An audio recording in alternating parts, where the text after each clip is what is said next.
Hello and welcome to the Southbound Sports Show. I'm your host, Richie Leahy, here with my co-host, Matty B. And we're finally here, playoff week. Almost made it, and then it's the week of the end of football, basically. Where in the past, with college football, we would have had the national championship game either next Monday or it would have been this past. I guess it wouldn't have been this past Monday. That would have probably been too fast. And then that would have been done. But now we have 3 more college football games and the NFL playoffs. So we'll start with the playoffs.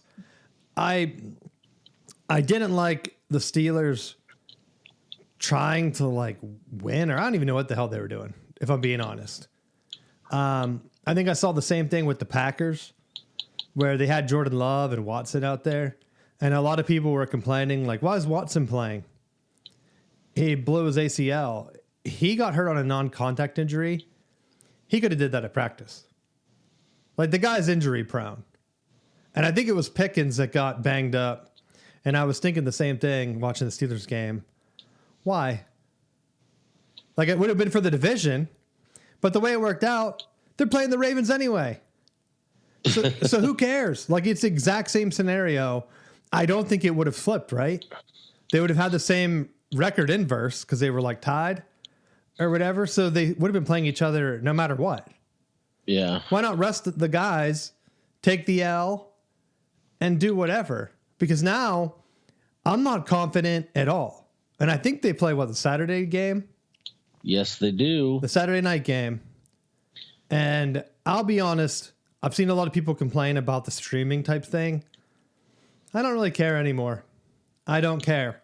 Because college football is only on ESPN. I would rather it be on streaming where I can just pay whatever, $6 a month with ads or whatever for Netflix, like I did for the Tyson Paul fight. Cancel it and then be done with it. But with ESPN, you have to have a cable package, and everyone knows that cable packages are way more expensive. Or you have to do Sling TV or something for a month, where it's almost better to just kind of watch the previews or whatever sometimes they have. I think Fox does it too, where you can just watch 10-minute previews and then just open the browser again and just watch another preview. And it's kind of annoying, but it's they're letting you do it, right? It might not be worth the hassle of paying for cable. And so I say bring on streaming. If that's what's going to finally kill cable, maybe will it drive up streaming prices? I don't know, because there's so many options out there. Cable, they're all kind of together. You can kind of bundle some of them together.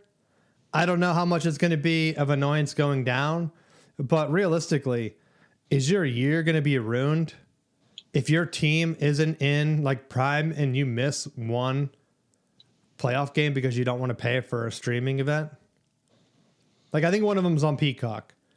If it's not the Steelers, do you have to pay for it? Do you just miss it? Go do something else. Do you have to watch all of the games? That's a question I ask people when they complain about it. Do you have to watch that one? Do anything else, dude. Do anything else. Catch up on a show. I mean, I'll be sad if they move. But then again, college has moved to only ESPN. And the college football playoff, they didn't even care. They didn't even put it up for a bid. They were we'll just keep going. And that's why I laughed whenever Penn State and SMU only had 6 million people watch. And I saw all the excuses come in. And the funny thing was, that was a primetime game. It was the only game on other than the NFL game. And the Michigan-Alabama game at noon on New Year's Eve, when most people worked, or the day before New Year's Eve maybe, had just about the same amount of viewers. It actually almost had more viewers than the playoff game. And it made me laugh because I think even Herb Street, I sent Matt the direct quote, although I don't know where I did with my phone because I'm a mess tonight. But they said that he said right now they've got some of the biggest brands in the Final Four, and ESPN couldn't have asked for a better Final Four, because people have been calling him out about the bias for the SEC. And I'll be honest, dude, I still see it. I just read an article on the playoffs, and they mentioned former national championship programs, LSU and Alabama. And then it said, the next paragraph, the playoff is also missing former finalists, Michigan and Washington. What the heck? Michigan's a national championship. They just won the championship last year, bro. LSU is way worse off as a program. In fact, Michigan just took their top recruit right from them. So you can't say, oh, we're not biased, and then write an article like that where they downplay Clemson and Michigan and then try to prop up LSU of all schools, right? It makes no sense. Like, they didn't throw TCU a bone and say former finalist TCU. They weren't in the playoffs. Because I tried to think in my head, was Washington the only finalist that didn't actually win the national championship? Because if you remember, Oregon was in it. They were in the playoffs this year. Clemson and Alabama, they were rotating playing each other. Georgia played Alabama, so when they lost, like, they were already a champ anyway. And I was thinking, like, was there any other champs, finalists, like runners-up that never made it again? But then I thought, well, TCU, and they're never going to bring them up. So it's just a weird thing. So, like, when you're writing articles like that on one hand, and then on the back end saying, like, no, this is all great, Big Ten. He said, Herb Street said the only big program missing was Michigan, if they could have found a way for them to get in to the Final Four. And honestly, I mean, we talk about it all the time. The three biggest or five biggest are going to be Ohio State, Michigan, Notre Dame, and then Texas and Alabama. I was surprised that he didn't bring Alabama up. Because either, like, honestly, I would flip maybe Texas and Alabama. Alabama has more national championships, I think they have more wins than Texas. So if you're given a big four and you're cutting one team out, I would have to say you're going to cut out Texas. I know ESPN gave them the Longhorn Network? Like, yeah. We complained about that. College football fans complained about the Longhorn Network the same way NFL fans are complaining about Prime playoff games or Peacock playoff games, Paramount playoff games. They're all going to be on there because it's winning. The college football playoff ratings, they were a hit. Whether you say it or not, they're up against the NFL. Those early games creamed any bowl game traditionally. Like I said, Michigan-Bama was a dream matchup. It's only on ESPN. It's going to be easier to get random people to tune in for an actual playoff game, whether those games are blowouts or not. People don't care, right? Everyone's gambling or whatever. Same with the NFL. It doesn't matter if it's on Peacock or Paramount. People will pay for the 1 month or do a trial. Anyone could just create an email, sign up for a trial, watch the game, and then cancel their plan. Why not? Heck, I knew someone that, what do they do? I think back in the day, I don't know if they still do this, but I knew someone that went to Walmart, bought a Visa prepaid card, and would use the same number for their trial. And that way they would only keep like $5 on it or something, so that whenever they did the $1 test charge, it would go through. Then it would drop, and when they would try to charge them the full $10 amount or whatever, it wouldn't go through. So then they would cancel their account. They would create another email and then use the same card. I don't know if they ever caught on. I would think that they would flag that card number nowadays. I don't know. But like, if someone's wasting their time to go get a prepaid card, running it down to $5 just to trick these streaming people, what are you doing? Right? So, I don't know. College football, maybe. NFL, we'll see how the ratings go. Because college football is on Thursday, Friday this week, right? So they're taking the Thursday night NFL game, replacing it with the Penn State Notre Dame game. The SEC of all conferences tried to jump in on Notre Dame's behalf. What an ass kissing, right? There's no reason for them to do it. Why wouldn't Notre Dame ask for themselves and say, hey, we had to delay because of the truck bombing thing, or truck guy or whatever? Hey, we can we flip the game? Instead, they waited a few days, and then the SEC asked for them. Of course they're not going to flip it now, homie. It was like they're grandstanding telling the SEC, like, or Notre Dame, like, hey, we had your back. Don't join the Big Ten. They're bad. You want this to happen? So I don't know. But before we get into the full college thing, NFL games, let's go through them. Ravens and Steelers. I'm not feeling good about the Steelers. I don't like the Ravens coaching in the playoffs, if I'm being honest, but I know you disagree with me on this. I've seen Russell Wilson not be able to move the ball. I think they have the book on him. It doesn't seem like he can make in-season adjustments anymore. Once they're down to like whatever the OC has schemed late in the season, they catch on. He's done. He can't escape from the pocket, make big plays. There was one play down the sideline like late, and he could have made. I know Freiermuth. He dropped one, two, on the game ender, right? Well, geez, you talk about drops. Talk about Mr. Drop himself. Pickens has to be like injured or dead or something. I told you I thought he was injured.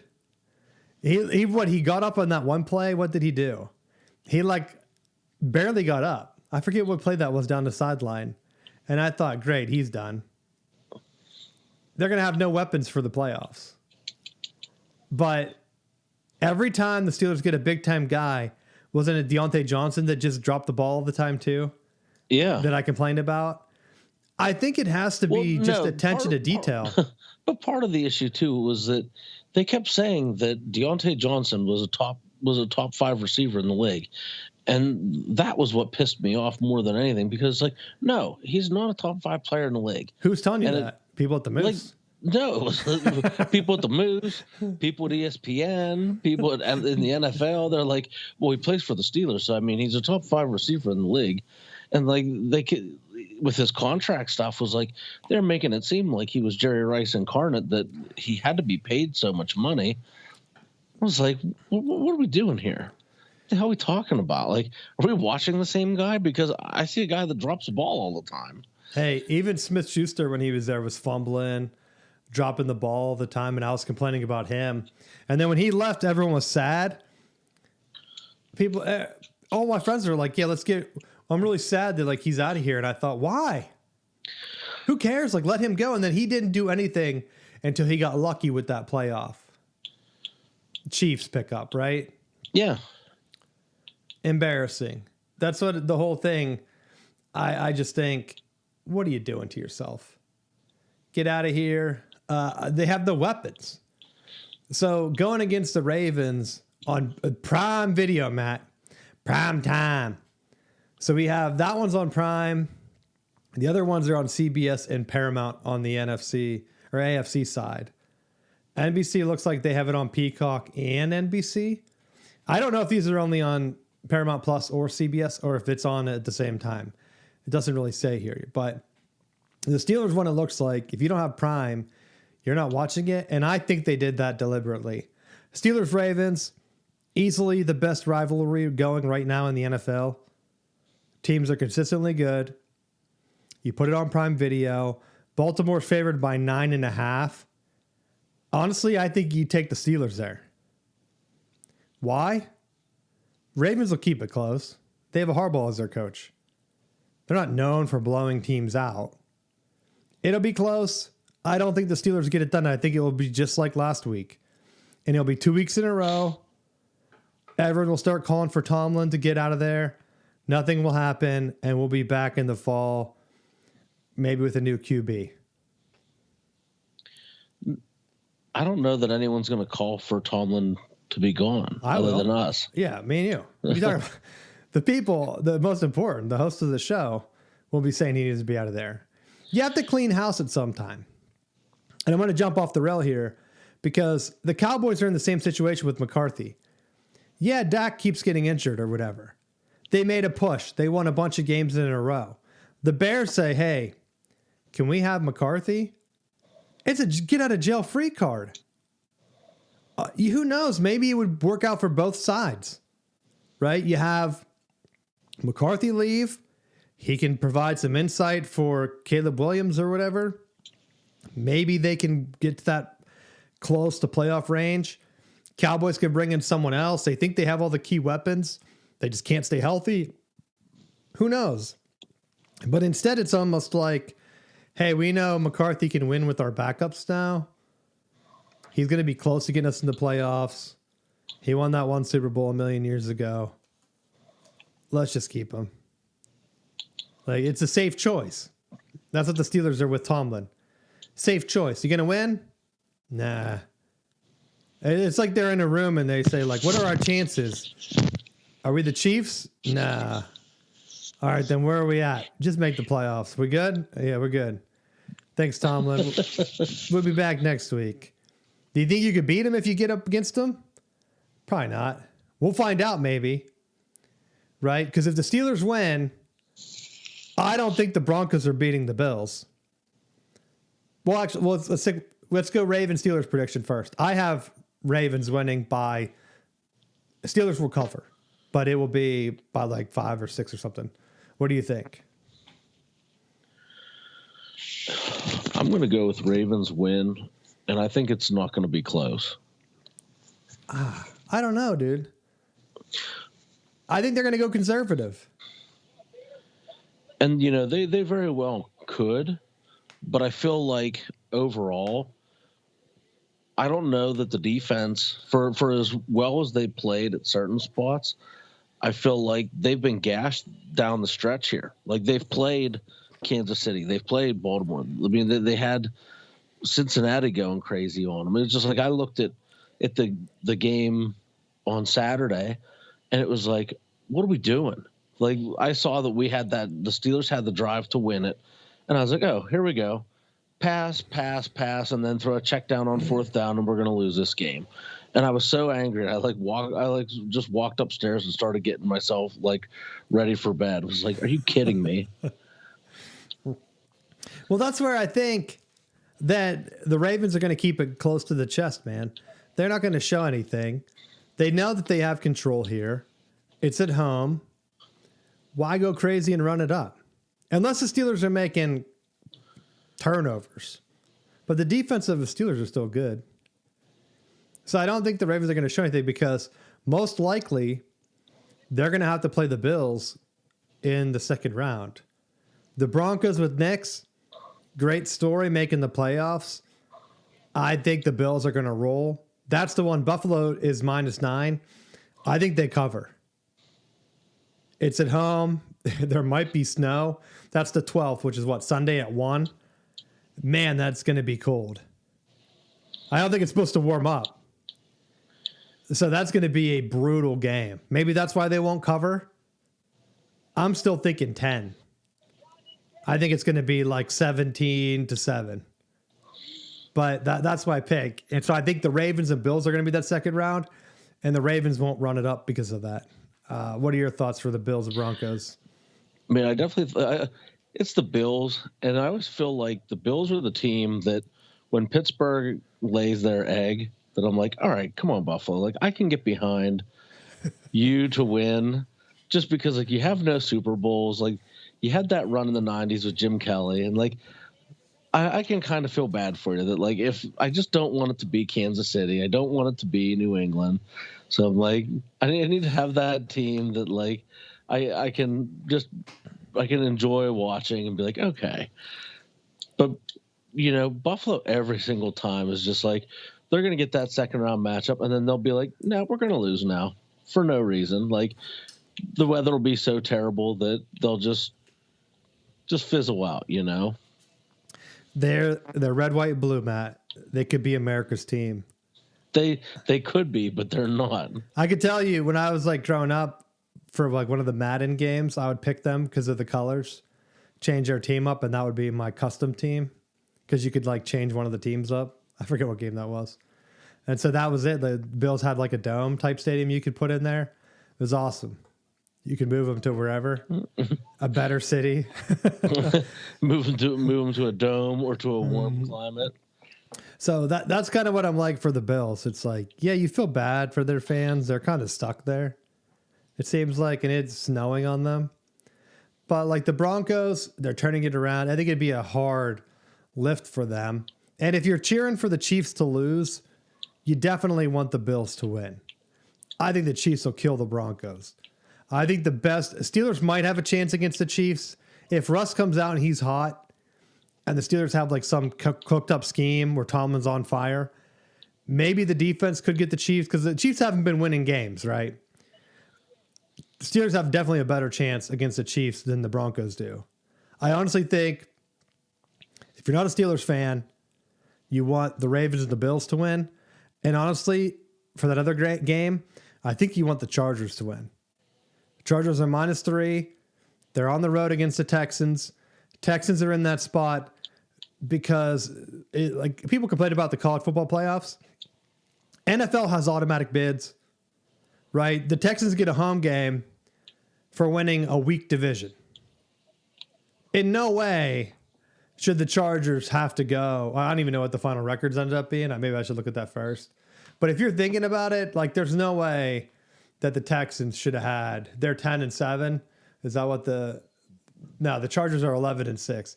Like the Texans should not have had a home game. But NFL is just the same as college football. And so people complain and they're like, make college football more like the NFL. You already have it, buddy. Unbalanced playoffs, weird home game advantages. That's where you're going to get it. Now the Texans have a chance. I think the worst scenario would be all the top seeds win because I don't think the Texans have a chance against the Chiefs. Something's off with them this year. Maybe it was Nico Collins getting injured and he's not back 100%. And then what? Tank Dell went out. Is he back? Like they've had a bunch of injuries and they are not the same. So I think the Chargers should win that game. I think they give the Chiefs the best fight because of Harbaugh, and he's not afraid to do weird things in the NFL playoffs because he knows it's a one-gamer. And remember, he had the Niners in the NFC Championship game 3 years in a row. Last time he was in the NFL. I'm not saying the Chargers are there year one with him because I think it took, his second year maybe with the Niners? I can't remember. Maybe it was the first year. He'll have them ready to play. So if the 3 line is kind of iffy because they could win by a field goal. You never know. So if it was 2.5, I would say take the Chargers. That 3 line's probably spot on though because they are on the road. What do you think for that game? I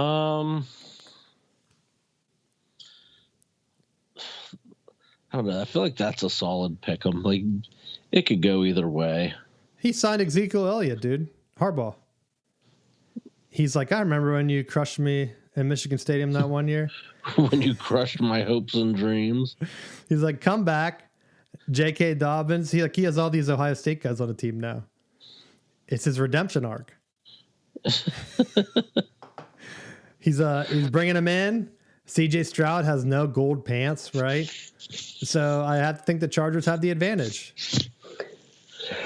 He has guys with gold pants, bro. I want to say, well, and the Chargers do have an advantage because they have Derwin James at safety. So, and he said this is the funnest football he's played. Did you see that? I forgot to bring that up like a week or two ago. He said for the first time in his pro career, he's actually having fun with Harbaugh as coach. And I thought, that's no surprise. Like, there's literally no surprise there. Everyone knows Harbaugh's a great, fun coach. I mean, look at him. He's like doing drills with players. Could you imagine Belichick doing drills with players? Eating milk steaks. Yeah, hanging out, ripping his shirt off, getting a tan, living in an RV. I mean, I can see Belichick visiting some RVs. Him and Robert Kraft doing something together. Although it would be funny if they could hire him back. Because the Patriots fired Mayo. Do you think they fired him because he won that last game? I had someone tell me that, and I thought, you think the guy that only had 3 wins all year or whatever won on purpose? Why didn't he win on purpose the entire year then? Right? That's literally his job. He can't just turn it on and win when he's not supposed to. Like, you know what? I'll stick it to him. I will win this week. What were you doing the other weeks? Well, we were losing on purpose. Like, that makes no sense. Maybe they did tell him, like, hey, just roll over this week. And he didn't. And then they fired him because of it. Because they fired him right away. And he's like, yeah, I wish it's a shame. Shame I have to fire you. But I love the team the most. Just like Aaron Rodgers is in the Jets owner's like head because he kept talking about how the Jets owner's son like calls all the shots. And the owner has brought it up like 3 times in interviews. And I thought, oh my God, just fire Aaron Rodgers already and just say, because he sucks. Like, bro, you got 4 wins. Get out of here. You're old. You suck. No one would want you. That's like, remember whenever, was it the Ravens or someone? They tried to get Kaepernick, but they were like, hey, 15 million or whatever. He turned it down. And they were like, go ahead, test the waters. No one wants you. And everyone in the media was like, oh my gosh, people have to want him. And then no one wanted him. That's kind of what Aaron Rodgers, I think, is playing with right now. The Jets could just say, hey, buddy, no one wants you.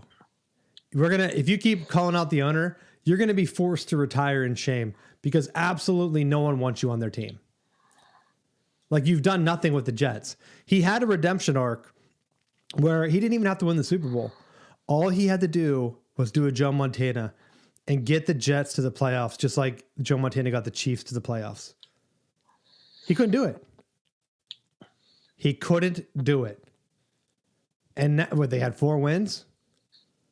Heck, I might have got 4 wins on that team as QB. Right? He had Brees Hall. All I had to do was hand the ball off, dude. And he had receivers that were bailing him out. And then the announcers would be like, oh, the receivers, the ball, he must be running the wrong routes out there. They would always blame the receivers. And I thought, I think it's Aaron. He just sucks. So that's the one story I want to see this week. The Jets owner just calling Aaron Rodgers and be like, you know what? We're firing you, buddy. You suck. No one's going to pick you up. You should have retired. I don't know why you're bringing my son up. Well, what would be funny is if they fire Rodgers and then he goes somewhere else, and then it's like, but I need my receiver, and then he's like in this big fight with the Jets trying to. Yeah, but even when he said that, they couldn't win with them. Like the Jets helped him out. They brought in his guys, and he still couldn't win. Like when Tom Brady brought in his guys, guess what? They won. It's like, hey, remember when I had all these guys in Green Bay, and we didn't win Super Bowls? Bring them to the Jets. Yeah, we remember we couldn't score points against the Niners when we should have won the Super Bowl that year? Oh, yeah. What happened, buddy?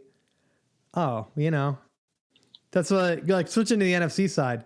Green Bay, no chance. I don't care if Love got hurt or whatever. The defense is bad. It's not really the coaching.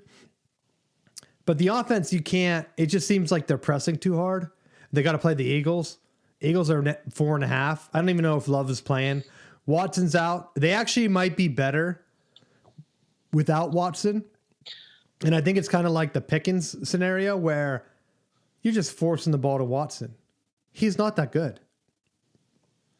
People might fight me over this. He's not that good. I think Reed is a better receiver on the team.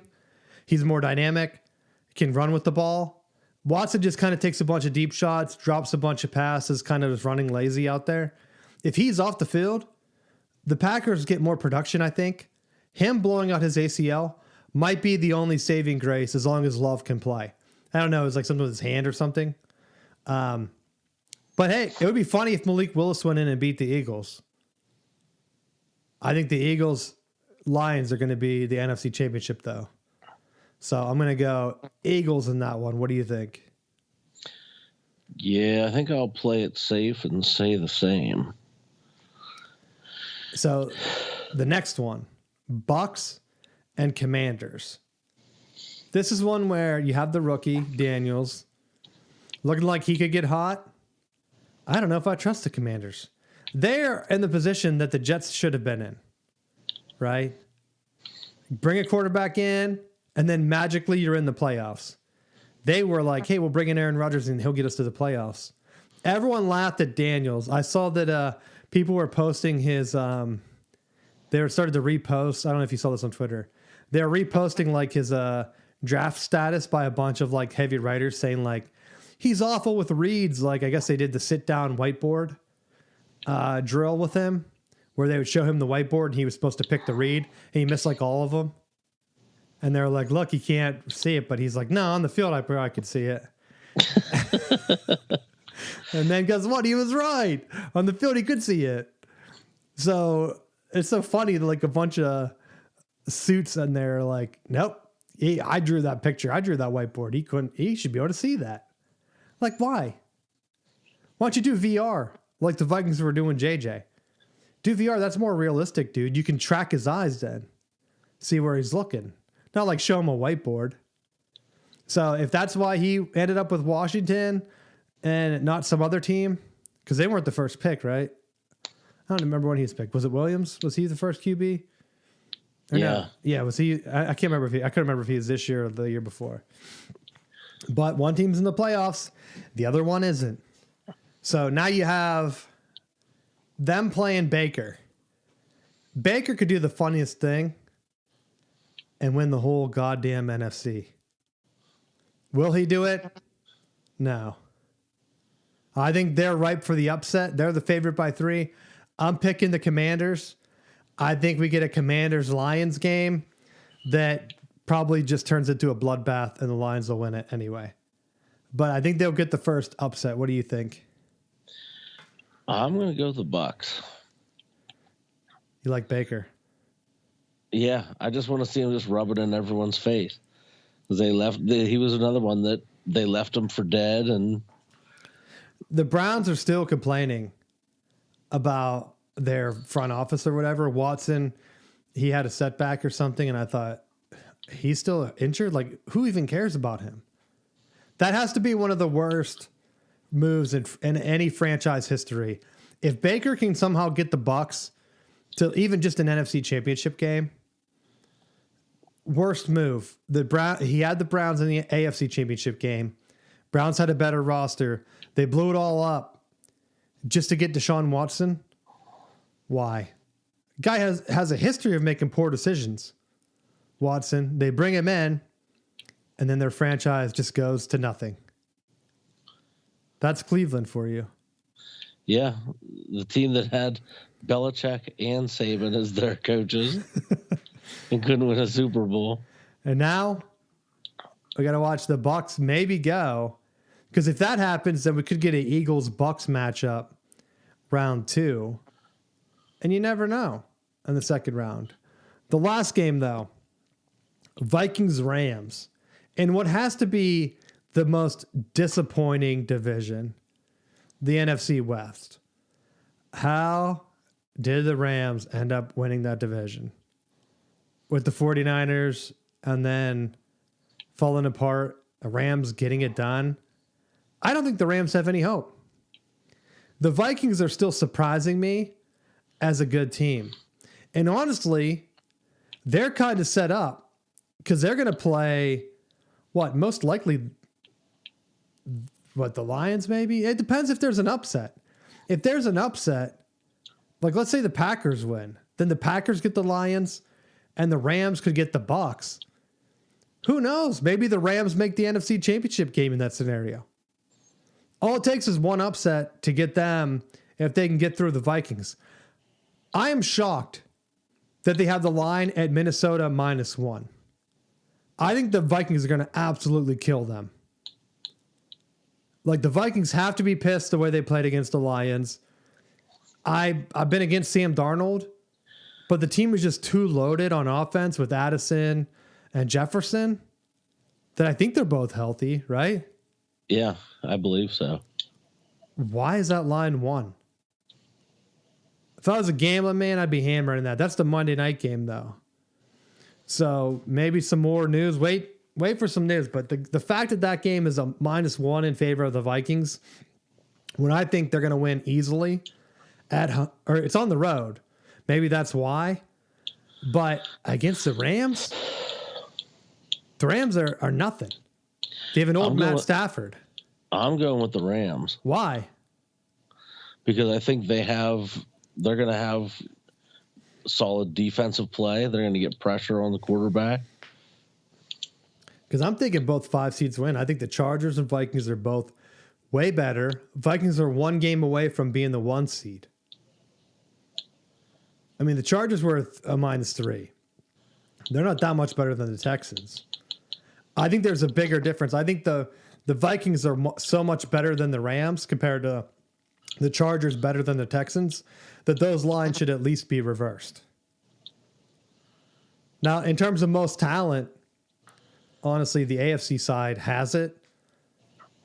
I think the only two teams that could probably, actually three, I would throw the Vikings in there. I think the three teams that could compete with the Chiefs would be the Lions, Vikings, and Eagles in the Super Bowl, if I'm being honest. I hope that it doesn't come to that. I hope someone else can upset it. Maybe I will pull for the Steelers to get the upset. Then that way they can play the Chiefs. They might play them tough with Tomlin. Who knows? Mahomes, something happens, has a couple turnovers. You never know. Taylor Swift has issues. Kelsey's not motivated. He's not focused, right? You never know. Never know. I'm tired of the Kelseys too. So seeing them everywhere, even his brother, like the weird stuff that they show during the games, I can't wait for them to be eliminated. I just have a bad feeling the Chiefs are going to win it all. And then you're stuck with whatever, another entire year. He'd be getting close to Tom Brady already. And he's not even that old. He needs to go through his like Tom Brady nosedive period where they kept losing and Peyton Manning got a couple. That's where Josh Allen needs to step up. He needs to have his Peyton Manning moment. Otherwise, what are we doing here with him being a good QB? Heck, it could be Lamar Jackson too. One of the other top AFC quarterbacks have to get it done. If it ends up being like Herbert or something with Harbaugh, that would be insane. But I think in terms of hype, it either has to be Lamar Jackson or Josh Allen. They have to win a Super Bowl. Otherwise, quit talking to me about him. Like you're telling, like using him for ads, like, hey, watch Josh Allen. Like, nah. Why would I watch the new Jim Kelly, buddy? No one, I've never seen one guy come up to me and say, you know what, I saw Jim Kelly play. I've never had that happen. I've had people tell me they've seen Dan Marino for whatever reason. He's more of a Pittsburgh guy. Is Kelly from Pittsburgh? No, where'd he go? Yes.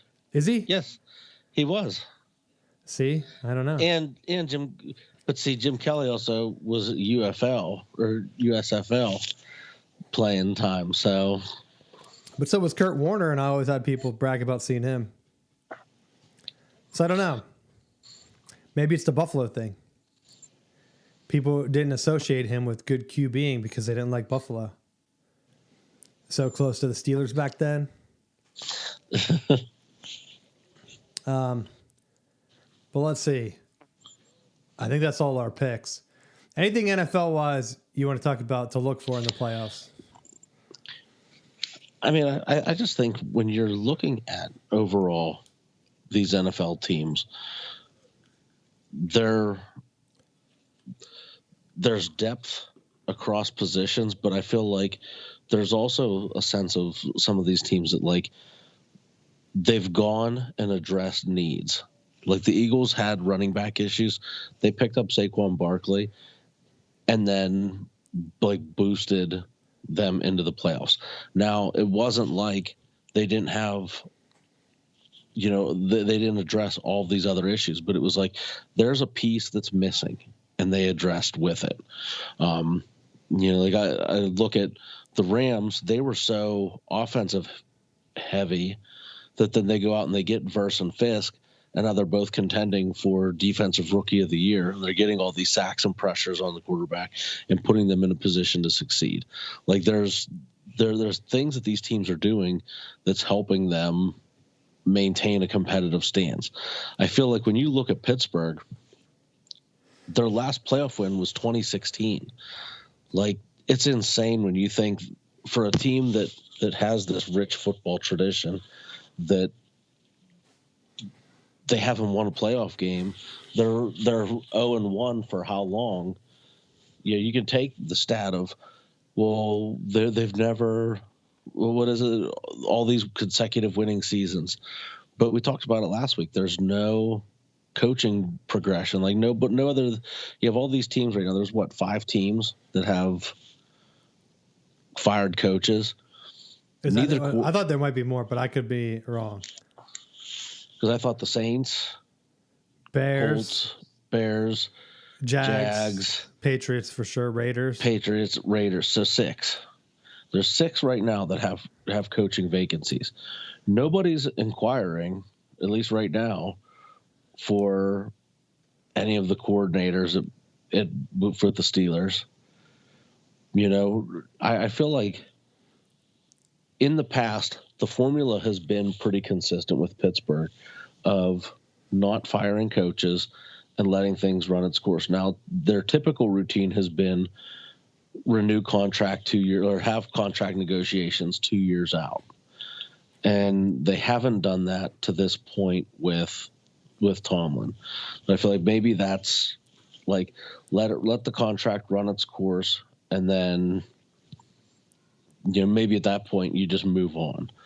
But I feel like it's a long time coming that they have this window where it's not completely busted, but I think they're not able to compensate for all of the offensive line issues. You're not compensating for the quarterback play, and whether it's Fields isn't ready, they're not confident in him. They can't scheme around for him.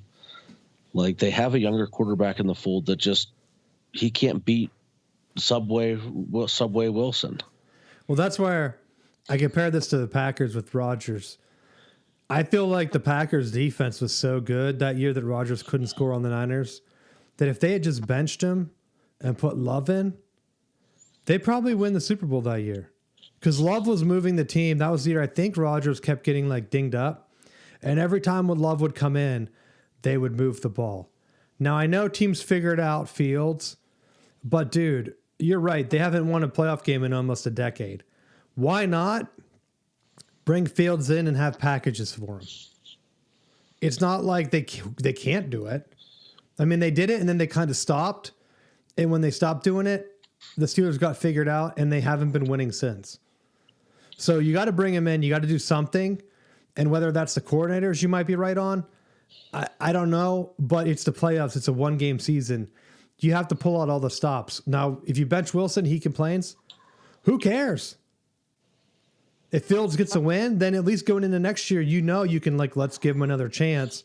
And if he bombs, I mean, heck, even Tebow won that one playoff game against the Steelers, and everyone was like, yeah, we got to move on from him. I feel like the Steelers are kind of just content where it's like, you know what? We'll ride this out. Because then the Packers gave Rodgers, another season or something before he finally got pushed out. And then Love had 1 year with the good defense, and I think the defense has fallen off. Meanwhile, Saquon Barkley comes in. They have no chance. Steelers are at the point where you're blowing the defense here. You're blowing the defense, and then you're going to have no quarterback, and you're going to be in a situation where, you're drafting one from the 20th position? The quarterbacks aren't even good this year. So, what do you do?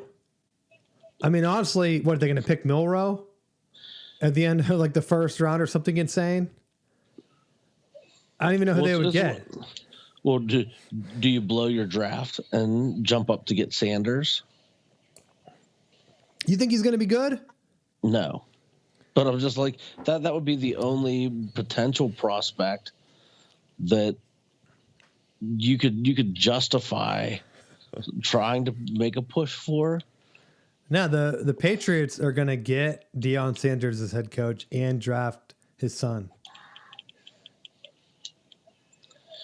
You have no rebuttal to that. I don't. I mean, it's not outside the realm of possibility for a franchise that is known for making bonehead moves. No, that'd be the Raiders, bro. If the Raiders did that. Yes, that's 100% a Raiders move. Bring in Deion and then trade 12 draft picks and bring in Hunter too. That would be a trifecta, a Raiders trifecta, I think. Yeah. Hey, also, dude, we're going to have to bring something back. I didn't give you a heads up on this, but did you hear the news? We're going to have to bring back groomers. Do you know that they asked for clearance on John Gruden as head coach? Shut up. Yeah, they did, baby. Not the Raiders. They didn't say, sources didn't say the teams, but there's been multiple teams that have asked the NFL to review its stance to see if John Gruden can have another chance. What teams out of the ones do you think it would be? It has to be the Jacksonville, right? It should be Pittsburgh. Well, first off, I feel like Pittsburgh. No, I would take him to Pittsburgh. Like, he's built for Pittsburgh. no offense for the controversy, but I feel like Pittsburgh wouldn't care about that controversy. Maybe I'm wrong. I'll probably offend a bunch of people with that comment. But I feel like he would fit in there. He's let himself go a little bit. I've seen his videos. He needs to get in better shape, though. You can't be throwing coleslaw on sandwiches, bro, and then have a heart attack. No, 100% you can. He 100% come to Pittsburgh. Counts as his veggie serving for the day. Run the football. Just lean right into that, and maybe that's the secret. I'm gonna go with the Andy Reid lifestyle. Just eat burgers, win Super Bowls, be in commercials about Taylor Swift. Yeah. Hey, maybe it's Cleveland, dude. Also known for not having a worry about controversies, right? They like coaches that are crazy. They had Woody Hayes up there in Ohio State. He punched that guy. They rallied around him. Bring Gruden in. He can be as crass as he wants. Out there going crazy. He could fit in. I don't know. I don't know what team would bring him in, but I am surprised. So you hear it here first. Heard it here. I think Gruden gets hired this year. They put out my man Pep Hamilton clearly as a Rooney Rule interview in New England. Well, no, because I almost feel like, bro, there's no way they're hiring Pep Hamilton. Like, I love him. Think so I'll either, be honest. I love him as his time for Michigan. I know it didn't really work out, but after watching that one documentary Amazon did, I feel like he had a lot of concepts that worked in the NFL, and they just weren't a fit for the college game. I just don't think that's a legitimate interview. No one can look at that and say, Pep Hamilton is 100% qualified to be a head coach. I just don't see where he's had this track record of success where he should be the first interview for them. It's almost like making a mockery of the role. If you're being honest, like I don't even think there's a controversy you can make with that statement. The other one they hired was Leftwich. But or interview, I mean, like, Leftwich. I go back to Pep. There was nothing that I saw that made me that stood out to me. That's what I'm saying. He's just average. They're not going to hire him as head coach. That'd be insane. But he's still getting opportunities. I mean, he's doing stuff along the way that's getting him noticed, because like he had opportunities to, like, it wasn't directly with the NFL at first, but like even moving in with, like, among the XFL, like within the XFL or the UFL or like, those different leagues, he was having opportunities, and I'm like, what are these people seeing that I'm missing? Like, what is he doing? That's what I was saying. I think it's just a joke. Like, I think they just need him as like the token coach, and I hate to say it. I mean, like, they wouldn't hire Bieniemy. Now he's gone, right? He ruined his chance in college. So, like, what's Pep going to do? Was he a winner at the UFL? Is that where he was, or was he with the XFL? I can't remember now.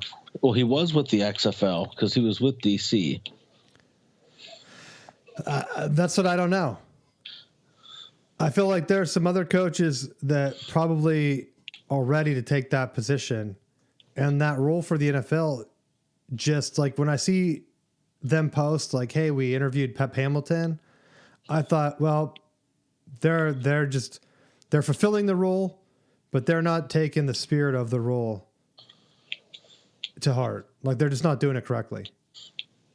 If I'm being honest, like, you can't tell me there's not one more qualified minority coach that you could hire and have like a real interview with. It's like the Harbaugh interview with the Minnesota. because someone was inquiring about their coach, and he's like, "I'm going to stay with Minnesota." Was it O'Connell? Is that their coach now? Yeah. Remember whenever like Harbaugh showed up, and then they were like, "No, we just interviewed O'Connell," and Harbaugh's like, "Yeah, right, good one, guys." And they're like, "No, why'd you bring 3 other guys? It's like the Step Brother movie." Harbaugh showed up with an OC and a DC for his interview. Could you imagine?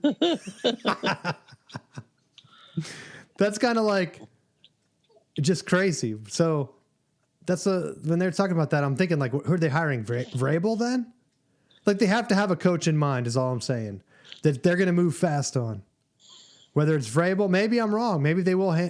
Maybe they will hire Pep. Maybe they'll hear this. They'll hire Pep to spite me, and I'll issue an apology to Kraft next week.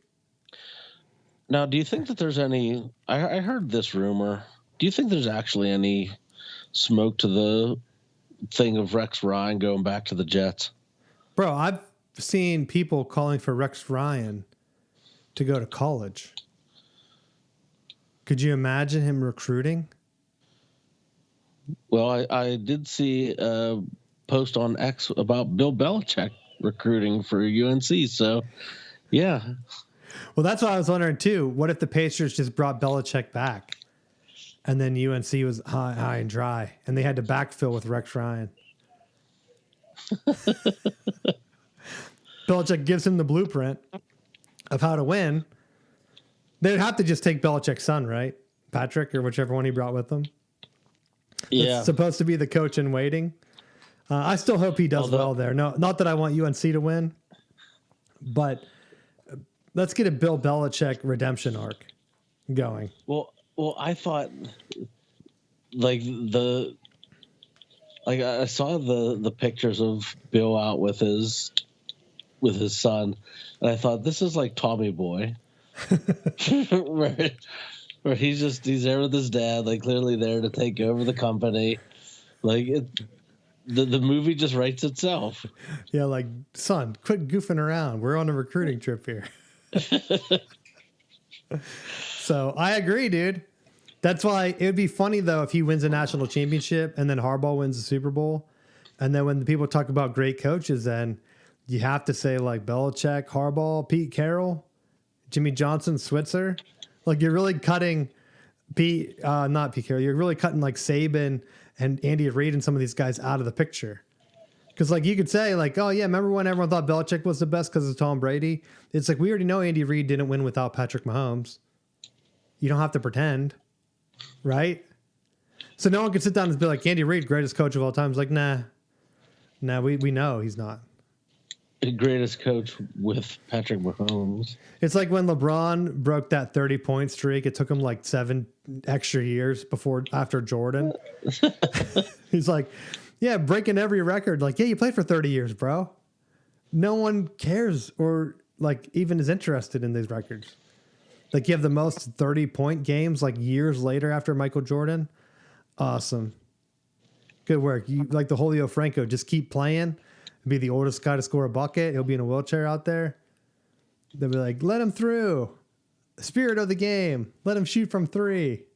He can just post up in the corner and practice threes all day. He has nothing else to do. That's what I feel like Andy Reid's doing. He's like, hey, we're in. I'm here for 300 years. You know I'm not going to have any controversy. My sons might, but I don't. Just let me coach. And I'll coach Patrick Mahomes, and I'll let Taylor Swift come to practice. I'll do whatever. I'm here. I like winning. It's really helping my family legacy. And they're like, all right, Andy, you seem like a good guy. Like, you don't have to worry about him, like, going out and, like, doing weird stuff. He's clearly out of shape. It probably is out of breath when he leaves the stadium. There's not much he can do off the field. So, have at it. Coach for 100 years. Till Mahomes retires. That's why they'll just have a statue of them at the stadium holding hands like best buddies. Because at some point Mahomes will have to be annoyed, right? And then he'll want to strike out in his own like Tom Brady. Because I think Tom Brady really took the Belichick's the greatest to heart.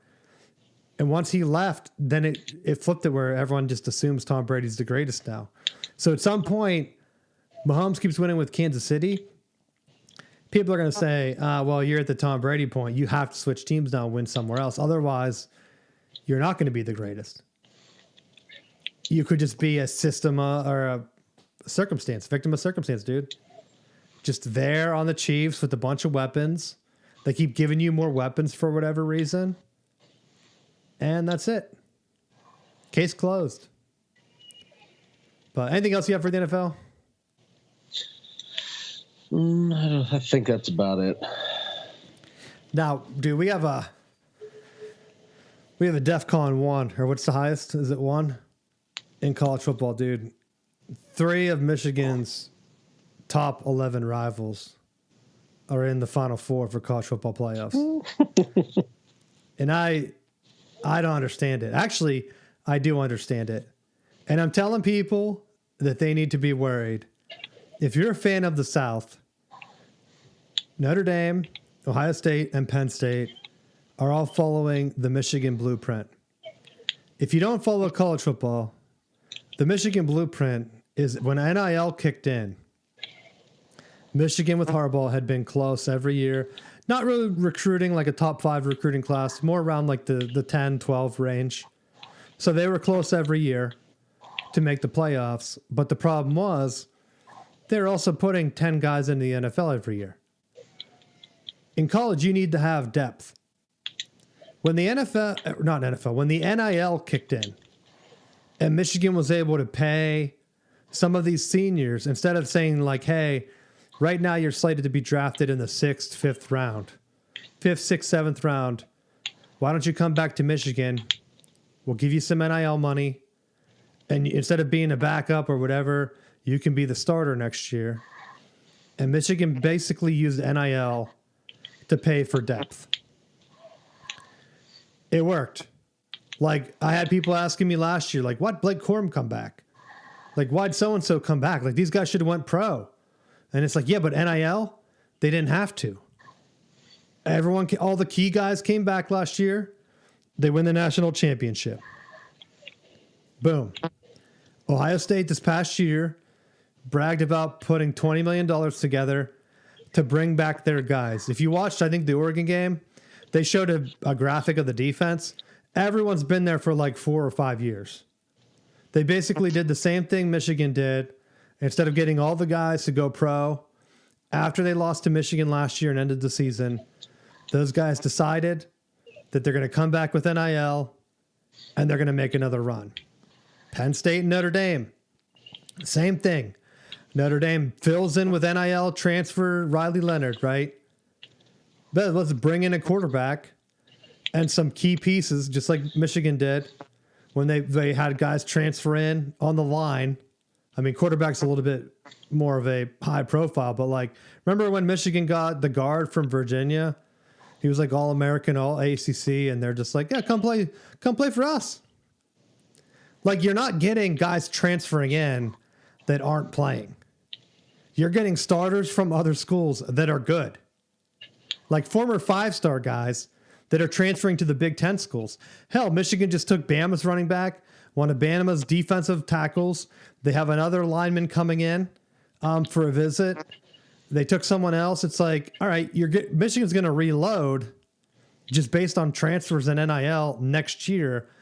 All they need is a quarterback. If the 5-star quarterback number 1 recruit pays off, Michigan could be right back in the playoffs next year. And Ohio State, they're going to lose all these super seniors they have. Maybe they can just reload 2 through transfer portal. We don't know. They're kind of at the disadvantage that Michigan was at last year, where when the playoffs end, the transfer portal is kind of already closed. It's not really closed, but most players have already signed NIL deals, so they're not moving again. So that's the one thing that kind of hurts teams, and I think makes it a little bit harder to repeat with this new system, where I think it hurts. Well, I guess it depends on if Drew Aller comes back next year. I don't know if he has to graduate this year or if he can come back for one more, because having a key quarterback come back, same with like Riley Leonard at Notre Dame, I think it's going to be harder for Notre Dame and Ohio State to reload, especially Ohio State, just because of how many super seniors they have. Texas has Arch Manning coming back. If Leonard and Alar come back, Penn State and Notre Dame could be right back where they were. And so I think this is the future.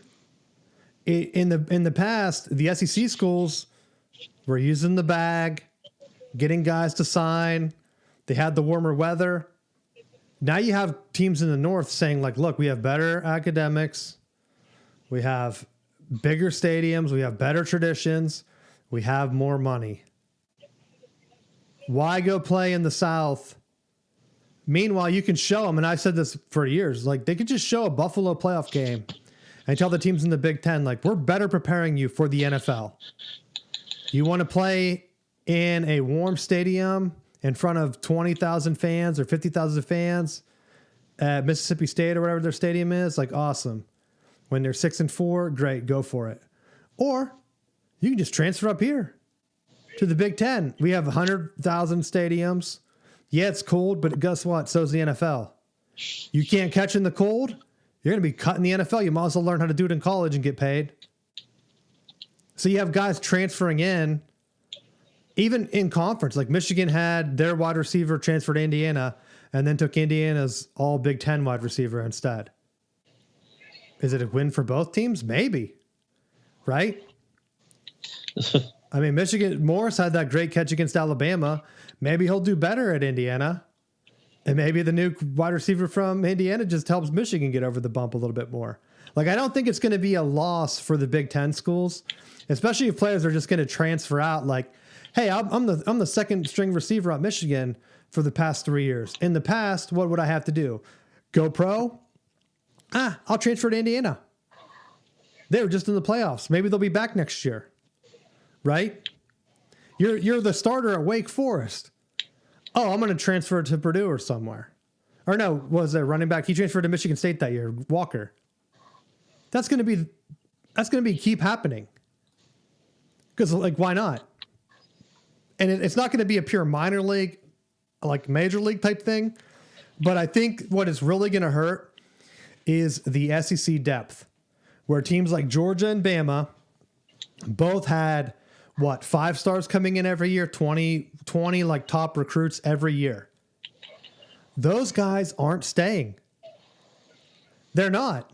Why? How are you going to get drafted every year if you're one of the 20 that doesn't make it? Instead, hey, I'm only getting whatever snaps. I'm going to be a junior. Because now the way the rule is, it doesn't matter. Once you graduate, you can transfer to any school. So you're getting guys at the Big Ten schools that are coming in. These are like 4 or 5 year guys. It's like BYU when their guys come back from missions and they're like 26 and they're playing college ball and they're gigantic. And they're like, all I did on mission was lift weights, bro. I'm here to crack some skulls. And then they're crushing Colorado in their bowl game. And Dion's like, he's confused. He doesn't know what's going on. And I thought, man, BYU with this new system and their NIL, they could just be loading up back like it's the 80s. Same with SMU, dude. How is Texas Tech going to compete? They don't have the alumni base like SMU does. And SMU, yeah, they rep the ACC. The ACC did awful this bowl season, but who cares? I said it before. ACC better be careful. If a team is willing to pay their own way into the conference, dude, they have an NIL package ready to go. They're not just paying to get in the ACC and then saying, all right, that's enough. No, they're gonna load up. I wouldn't be surprised if SMU is back in the playoffs next year and their team, like, it only takes a year or two to get bulked up. Like Indiana, they don't even have teams to compete with. I saw someone from a Clemson fan down here was telling me, oh, yeah, Big Ten is basically like the ACC. Like Ohio State is like their Clemson. And I was like, what are you talking about? Like, Clemson won 2 national championships. Michigan is the national champ right now. And Penn State is in the Final Four right now. When has the ACC ever had 2 teams in the Final Four? Hell, 3 different teams even in the playoffs. Hasn't it only been Clemson or Florida State has made the playoffs? Am I missing somebody? Just the past 2 years has shown them that the Big Ten's better. Hell, Indiana made the playoffs. Yeah, they lost to Notre Dame. Notre Dame could be the national champ. Notre Dame could eliminate 3 Big Ten schools in Georgia And then what do you say to that? Like nothing. You can't say anything. ACC will probably try to claim it though. But you can't say that the Clemson people, I don't know, they have to be delirious. You can't say that like Clemson's the same Clemson that won the national championship. That was like what, 8 years ago? That's the same time that Steelers were winning playoff games, dude. You know that's a long time. Or was it 6 years? When was Clemson's last one? Because they lost to LSU. That was the backbreaker. That killed their program before NIL. So you have, yeah, they made the playoffs. Yeah, they tried to make a comeback against Texas. Yeah, their quarterback's coming back. Michigan took one of their D linemen. You can't be losing your top guys to transfers to Big Ten schools, and then Dabo's finally starting to look at transfers like, oh, a little too late, buddy. They could win it again. Like Miami, I don't know what Miami's doing, but if I'm betting, if you went top down, Clemson against Ohio State, Penn State against who? Miami? That's a bloodbath. Miami might not even keep it close, dude. Or SMU. We already know that's a bloodbath. Penn State versus SMU. Who would be the next one? Indiana versus Miami? Miami couldn't even beat Iowa State. They're not beating Indiana. And then if you keep going down the list, like Michigan beat Bama. Bama was like the 4th SEC school. Michigan is not losing to, I don't even know who the 4th or 5th school in the ACC was. Like, it's not going to happen. So, top to bottom, you're looking at a conference that we're seeing the shift right now. Oh, hell, I forgot Oregon, too. Yeah, but I feel like there's an ebb and flow to that because in years past, there have been years where every Big Ten team won their bowl game at Michigan. There was years where every Big Ten team lost their bowl game. Like there's flows to both. Well, see, that's where I was debating him because he was saying, hey, Clemson and the ACC only look bad because ACC was down one slot in their bowl game because they had 2 teams in the playoffs. And I said, do you realize that the Big Ten had 4 teams in? They were slotting 2 slots down and still have the best record, I believe, in the bowl matchups. Like the Big Ten should have had an extreme losing record. Because the year that you're talking about when the Big Ten lost like all their bowl games, that was the year that they had 2 teams in, I think, right? That was the Michigan, Ohio State year. The year that everyone won except for Michigan, that was the year the Big Ten got snubbed. So they slotted down and they had the advantage in every bowl game. And yeah, they've won almost every one except for the Michigan upset. So I'm not surprised that like when they lost them all because they were down. Yeah, this year they should have lost all their bowl games. Like Michigan should have got killed. Nope. And I also feel like within like the other factor that you got to play into this is like how relevant is the conference bowl wins and losses when you look at how many players are hitting the transfer portal. And like I really have enjoyed the bowl games that I've been able to watch. And I'm not going to take anything away from the players who played in them and the teams that won to earn this. I think those are all really positive things for college football. However, it's hard to make these justifications of which conference is better when you have two conferences that are stacked on premier networks, basically in this battle for themselves, and then everybody else. Well, see, that's where, going back to the BCS, dude, the SEC had the inherent advantage. They played less conference games, so they always had inflated records. And then you had like 2 SEC teams that were always at the top. They never got left out. Other conferences were only getting 1 or 2 chances, like Big 12 gets in maybe once every 5 years. ACC might get in. Like Florida State gets in the 1 year. Then before that, it was like 2 SEC schools or SEC and like someone else. Like it was only the SEC getting the consistent shot. So yeah, they won more. Now you can't do it. You can't hide it. Like Georgia, backup quarterback or not, they had no business getting killed by Notre Dame like that. It was embarrassing to watch. They couldn't stop them on defense. Georgia's thing is defense. I don't know how you fix that in 1 year. And like I said, Alabama, they lost to Michigan, and then a bunch of guys transferred out. And then they're still complaining about NIL. So if you're a Bama fan or even just an SEC fan, aka a Bama bandwagon rider, like what are you going to do? Tennessee, this was supposed to be like, hey, showing that they are reloading this year. They got smacked by Ohio State so hard, they have to have no hype next year. That's what someone was telling me. They said Michigan upsetting Bama is what Florida State should have pulled off last year. Same exact scenario. Michigan had 9 guys sit out to go to the NFL. 9. They're top guys, dude. Both defensive tackles, actually, and then a defensive end. So almost their entire defensive line. Will Johnson, probably going to be one of the top picks. Their top offensive production, Loveland was out. I don't know how many other guys on offense, both running backs. Like Michigan had no business winning that game against Bama. I said it after. As an SEC fan, there's no way you could spin that game as positive. Bama circled the horses or circled the wagons, whatever. They had everybody come back. Milroe played. All their top guys played. And they were putting on a show for like the NFL. That's what they said. Like, we're going to put on another NFL combine against these Michigan backups. And the first 10 minutes of that game, it didn't even look like they were close on the same level. It was like Michigan was doing a scrimmage against the high school squad. At one point, the announcer joked like Bama had 2 yards in the second quarter. 2 yards the entire game. Like, they finally got in the positive. 2 yards against Michigan's backups. You could blame it on the rain or whatever, but you're playing the backups, dude. How do you only have 2 yards? And that's why I made, like I said about Milroe being a top pick. He declared for the draft. I don't know what game they watched, but there's no way that if I'm an NFL GM, I'm going touching him anywhere in the first 3 rounds.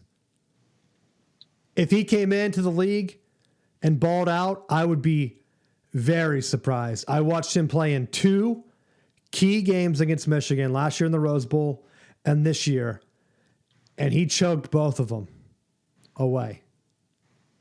Choked him. Remember the last play last year? He just dove into the pile. This year, he threw the ball 10 yards short on 4th down. Yeah, he had that one great fourth quarter throw against, was it Auburn? In the back of the end zone on 4th and long or whatever. But against Michigan, dude, that guy's going to be 70 years old, and he's going to wake up drenched in sweat having nightmares of getting sacked by Michigan again. Fumbling a snap. I guarantee that guy's having nightmares. He got sacked 11 times by Michigan this in 2024. They played 2 games, dude. 11 times. One of them was against the backups, like I said. So you can say bowl games don't matter. Use them for extra practice. But in the NIL era, if you're saying, hey, recruits, come watch us play this bowl game. We're going to put up some stats. This is going to be an NFL combine. Are you going to watch us? We're going to really crush it. And then you go out and get slaughtered by their defense, their backup defense, and you can barely score. I don't know how you get any hype. Like, if I'm a recruit watching that, I'm thinking, Like, same with Dion. Hyped up. He talked the same thing Bama did. Hey, we're going to have, like, all our guys playing. We got a good insurance policy for them. And they looked like they didn't have a game plan. Yeah, but I almost feel like I know where you're getting, what you're getting at with Alabama wanting to come out and play, but like this Alabama team that came out is a lot different than the Georgia team that came out last year against Florida State. And in both scenarios, the key piece that was left out was that there wasn't, like, the teams that played this year had opportunities to play their way in and lost games within their conference. And that's all. That will forever be the sticking point, is that when they pushed Florida State out, they were an undefeated Power 5 conference champ that was told that's your golden ticket into the playoffs. And now with this expanded format, I feel like it would still even be a scenario that they would talk circles to try to find a way to not put them in the top 4 and just say, well, you made it as a 5 seed in the playoffs. Like, you should be happy that you're playing this lower seeded team and then look to you know throw them under the bus the first minute that they get upset by a higher ranked or a lower seeded team that had a good quality of play. Well, see, that's where the Georgia Alabama is the exact same scenario as last year. Georgia lost last year in the conference to miss the playoffs. Bama thought that they deserved it in the playoffs, just like Georgia thought they might get picked last year. Didn't get it. They were the first one out. Both came out in the media and said they're going to put on a clinic. One delivered, one did not. Both had all their guys come back. I know Georgia said we had guys sitting out too. No, you didn't. You had guys sitting out that didn't play. Bama had the same thing. Like, you have your starters playing, your guys are playing. Like, you can't tell me that the undefeated Florida State team, even with the backups, was closer or was so far behind Georgia that Florida State couldn't compete with them. But Michigan's so close to like a Bama team that was one play away. It's not like Michigan. I mean, yeah, they beat Ohio State, but they were 7-5, dude. The offense was so bad. It's like one of the historically bad offense. It's like an Iowa offense. So the Florida State thing, I think that showing set Florida State back for this year. For the same reason that maybe Bama's going to take a step back next year, because it's hard to sell when you come out and flatten a bowl game and then recruits see it. And then from Bama's perspective, you have guys transfer out and decommit. It has to be because of that game. Like, nothing else has changed to be having 5-star linemen decommit from Bama. So much that they're still complaining about it in their league. And even Feinbaum was out complaining about the program already, saying DeBoer might not be the fit anymore. Yeah, if you start to lose the culture, you're done. Like, you can't take over after Saban. Well, I'd be surprised, dude, if he's there to take over anyhow. Like, the expectations there are through the roof because you have all the foundation blocks of like the time that Saban was there building the program up, and then just dealing with all of the other stuff that like goes into that. They're willing to spend the money for whatever you need to be successful. You better put the product out there. Yeah, and I agree. And I think that we'll have to see how that changes. I realize we're super long, so I don't want to keep going on my chant or my talk. We'll see, because we have some offseason coming up, and we'll be able to look at this a little bit more in depth. Plus, we got to see how these games play out. So let's just hit them real quick before we wrap up. Who do you have? Penn State, Notre Dame? I'm going Irish. I think I'll go for Penn State. Why? Because I think that they're close enough that they need to win it. They don't need to win the national championship. They need to beat Notre Dame. You can't beat James Franklin and your biggest win be SMU in year whatever. They have to get a big playoff win. I know Notre Dame's been rolling, but Notre Dame's offense plays right into Penn State's defense's hands. I've seen it with Michigan. Notre Dame seems to be built kind of like Michigan. What'd they throw for like 90 yards in that game last against Georgia? That's a Michigan blueprint. Michigan's undefeated in games where they haven't thrown for 100 yards in the past 9 years or something like that. That's Penn State plays Michigan tough because of that. What do you think of the other game? Ohio State, Texas. Well, it's a tale of two teams. Is it the Ohio State team that played Michigan, or is it the Ohio State team that played Oregon? And Tennessee, dude. They're clicking. They're coming out. They're going to kill Texas. It's going to be another bloodbath. Yeah, so, I mean, I kind of feel like at this point, if they're playing the way that they are, Ohio State's going to run away with this. I think we'll have to get, they sell those shirts. We'll have to make sure that when they make the shirts with like the records on the back, that the Michigan is highlighted. Like, if I see people wearing those shirts, I'll have to ask if I can circle that game for them. Because that was a turning point. The Michigan game, that loss that's going to be on their championship T-shirts, that was the game that woke them up. Or, Texas could just play defense. Well, they could do that. Because, Oregon, as soon as they let Smith run that crossing route, which is a Ryan Day thing, we talk about his dink and dunk all the time. How do you let them run the crossing route to their best guy wide open on, the first drive? Just play zone. Did people not watch the Michigan tape? Michigan beat them by daring them to throw deep. And then had a guy over the top. That was it. Just do a 4-man rush and take those underneath crossing routes away and make them earn their way down the field. How many times did Michigan hold them to a field goal because they let them march down the field and then the field goal kicker missed it? Twice. He makes one, it's a tied game. Although Michigan probably could have went for the touchdown at the end of the game and won anyway, if we're being honest. They turtled. But we'll see. They trusted the defense and it worked, man. I was afraid. I thought Michigan had to score a touchdown there or Ohio State was going to kick a field goal to tie. Little did I know, they can't throw the ball against the 4-man rush, right? If I'm Texas, I'm saying, hey, they couldn't throw the ball against a 4-man rush because their quarterback, he just can't read the defense when it's a 7-man drop. We should do that. Oregon's no, single coverage.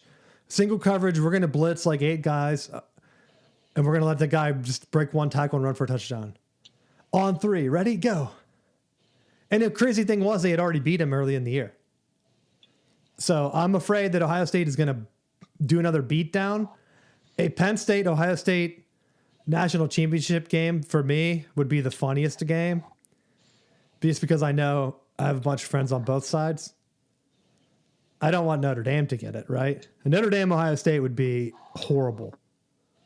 Obviously, the best result for me would be Penn State versus Texas, maybe. Right? I think Penn State's a lesser threat. Texas, Notre Dame, if you don't want the Big Ten to win. That's who you should cheer for. I know ACC people down here are cheering for Notre Dame, so that's kind of why I'm cheering for Penn State, I think. But I guess we'll see. Anything else you want to talk about before we wrap up? No, that's about it. All right. Thanks for listening. Let us know if there's anything you want us to talk about, and we will see you next week.